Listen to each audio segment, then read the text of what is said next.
लाहौर में अजीम सूफी बुजुर्ग सैयद अली बिन उस्मान हिजवेरी अलमारूफ हजरत दाता गंजबख्श रहमतुल्लाह अलैह के सालाना उर्स की तकरीबात का आज से आगाज किया जा रहा है, जिसमें मुल्क भर से हजारों अकीदतमंद तकरीबात में शिरकत कर रहे हैं।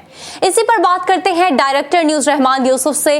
जी रहमान, बताइएगा उर्स की तकरीबात के लिए क्या इंतजाम किए जा रहे हैं? हाँ जी बिल्कुल, बरसगीर के अजीम सूफी बुजुर्ग हजरत अली बिन उस्मान अलमारूफ दाता गंजबख्श अली हिजवेरी की 3 रोज़ा सालाना उर्स की तकरीबात का आज से आगाज हो गया है, जिसमें मुल्क और बैरून मुल्क से हजारों अकीदतमंद ज़ायरीन की बड़ी तादाद जो है वो दाता दरबार हाजिरी के लिए आ रही है। उर्स के तमाम इंतजामात इस वक्त मुकम्मल कर लिए गए हैं और ज़ायरीन के लिए लंगर और दूध की सबीलों का भी खास इंतजामात किए जा रहे हैं। अगर सिक्योरिटी की बात की जाए तो सिक्योरिटी के सख्त तरीन इंतजामात किए गए हैं।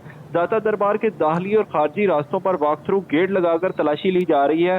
इसके साथ साथ 177 से जायद सेफ सिटी कैमरों से भी दाता दरबार के दाखिली और खारजी रास्तों को मॉनिटर किया जा रहा है।